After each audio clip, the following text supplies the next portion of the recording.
My Troy-Bilt riding mower drove me nuts. I'm sure yours is driving you nuts. So it surges. And you have to try to figure it out. So the first thing I did was, everyone on YouTube said, it's got to be the carburetor. Clean it, adjust it. But for $20, I bought a new one. Didn't fix it. Changed the fuel filter. Bought a new one. Didn't fix it.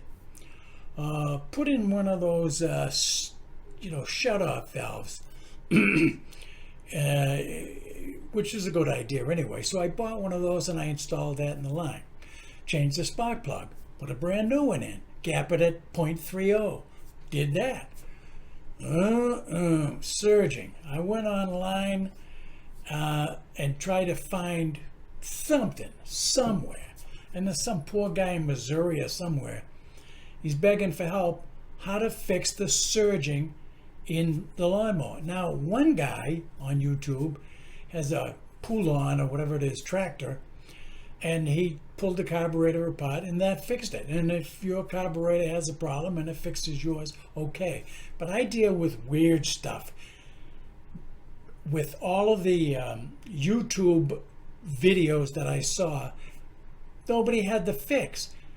I'm going to show you in 1 second what I'm talking about so that we can get right to the crux like everybody likes to do. But I like to aggravate people by saying how I feel, because it took 2 months of ordering this, ordering that, change this, change that.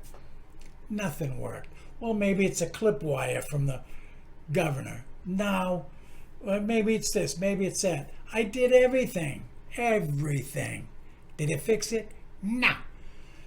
Now, it ended up being a weird problem, so you got to pay attention. It's an easy fix, but it's a weird problem.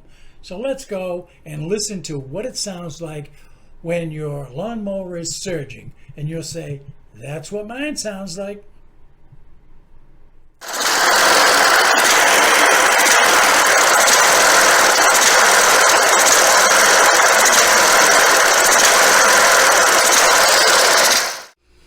Okay, so step one, let's get at the carburetor. First thing you do, lift that hood up, and then all you have to do is just pick it up. You'll look in there and you'll see it's slotted. So you just pick it up, pull the headlight wires off, take that hood off and go set it in your garage or wherever you're working on your mower.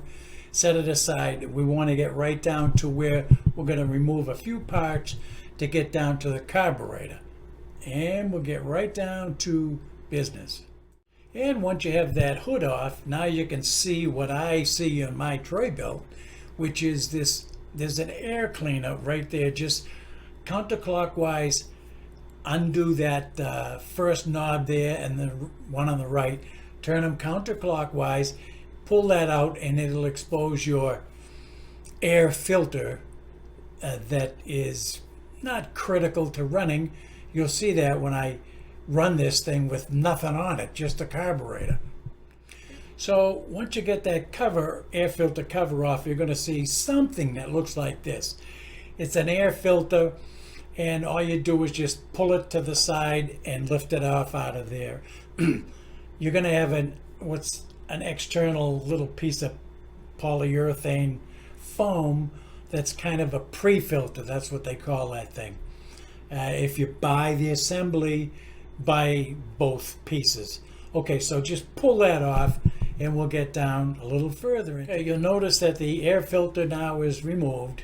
On the right hand side you can see the round tube where it attached to. But right now what we're going to do is take these two bolts out of the front. That's going to lift that whole Craftsman black cowling cover up over your oil filter. You see that yellow, not oil filter, but your oil dipstick back in the back there. So there's two bolts right here. I forget if it's 10 millimeter, I think so, but whatever, you'll figure it out. But take a socket and undo those two, take them out. Those are going to be short bolts. In the very back, right in front of your fuel tank, your little plastic or whatever you got for a fuel tank, mine is plastic. I actually took couple of screws out of both sides, and I removed my gas tank because I wanted to change the gas in the tank, and I wanted to clean the tank and everything to make sure, because somebody on YouTube said, well, the cause of surging could be that you're running gasoline in there that's got ethanol in it, and if that sits over the winter or any period of time, ethanol has condensation, which is water, which can screw it up. So I get it. So I just removed my tank. You don't have to. I would fill it though with non-ethanol gas, which is what I did, just to be safe all the way around. But anyway, there's 2 bolts in the front and 2 identical bolts in the back, but they're a little longer. You'll see them back there. Take them out and then lift this whole cover off. So now with that big black cover off, you still see your oil dipstick back there. Be careful, because that's on a plate that the rear bolt, one of them, goes through that black plate and anchors that oil dipstick down. If you screw that up, you're going to have problems with your starter, which is on the left-hand side of the engine there. With that rotating, it's going to clip that black metal thing, and you're going to hear horrendous sounds. So just make sure when you reassemble this thing that you put that oil dipstick, it's attached to a black metal, thin metal plate with a hole in it. Just line that up. Make sure when you put the cowling back on that you put that left-hand bolt in to both the cowling cover and that dipstick retaining bracket. Now, we've exposed the carburetor. You can see that on the right-hand side. Let's get right down to the brass tacks of what the problem was that I found that drove me nuts after months of doing all kinds of stuff. That noise, my friend, is surging. Drove me nuts. I'll tell you what I did. I replaced the carburetor. That didn't fix it. I replaced the fuel filter. Nope. I replaced the gas with non-ethanol. Nope. Here's what fixed it. Watch this. There's a screw right here.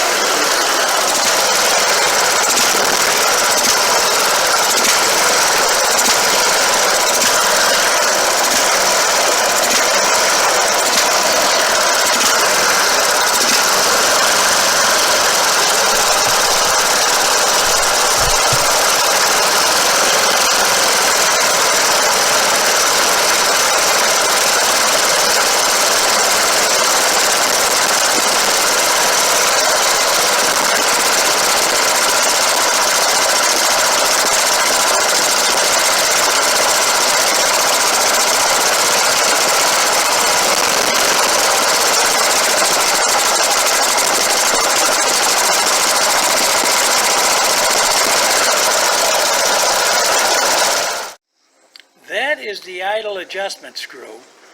This is the one that you need to adjust, because this little son of a gun backed all the way down, it just vibrates closed, and it'll get that. I'm talking on my thing. And so you back the screw off here to right there, just a half a turn, and put the Loctite in it. All right, so right here you see the hole where I backed the brass screw all the way out, took it right out of there, and when you do that, you're going to see that hole. The brass screw threads in, and you'll see a pinhole in the bottom and a bunch of threads. Well, I'll show you that in just a second. All right, so with that brass screw removed, this is what you will see. You see the top where the standard screwdriver head is, and then down through the threads, and then you'll see the little port that you don't want to, when you put the Loctite on these threads. That's what I had to do, because this thing vibrates closed. So you could figure some other way out if you want to, but this is what fixed my problem. But anyway, the Loctite will drip down and get into that hole and block it, and you'll screw yourself to the wall. So you don't want to do that. You want to make sure the Loctite, which is pretty liquid, just hold the thing upside down and put the Loctite on the threads, and then just make sure that when you tip it right side up, you just wipe off any excess that's on the brass rod near that hole right there, and you'll be fine. All right, so this is what I went to the auto store to buy, which some call it Loctite. This is O'Reilly's Auto Parts. They sell Permatex. But what you want is Loctite or Permatex. See where it says thread locker red? You want red. Blue won't stand up that well under heat, but the red will. And you see the picture there with the threads with the Loctite. Just rub it on the threads. Make sure you don't block that hole for the fuel air mixture. And that's it. You're ready to rock and roll. That's the screw. I put Loctite on it. Be careful not to clog the air fuel hole in that brass fitting, or you're screwed. So make sure you wipe that off. Just keep the Loctite on the threads. Now I'm going to leave this alone for 24 hours before I put all the stuff back on, because I want to test it again once that Loctite's in. The other thing I did, by the way, is I put a new filter on. That didn't cure it, but what I did add was that. It's a fuel shut-off right off the tank. So you just close that and you're all set for the winter.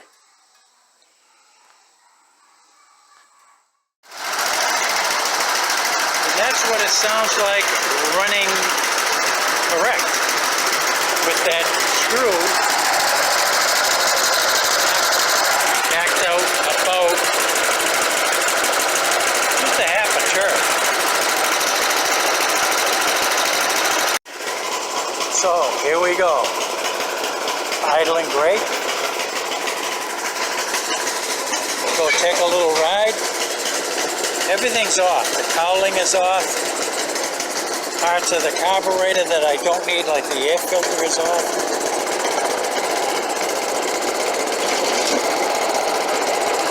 If you put a load on the lawnmower, it's fine. Watch.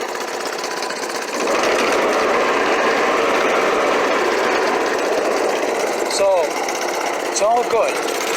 There's the scene with all the parts off except the carburetor and the fuel line.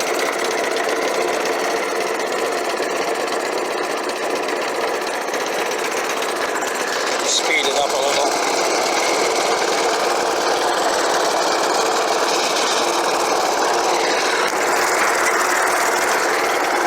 That's it.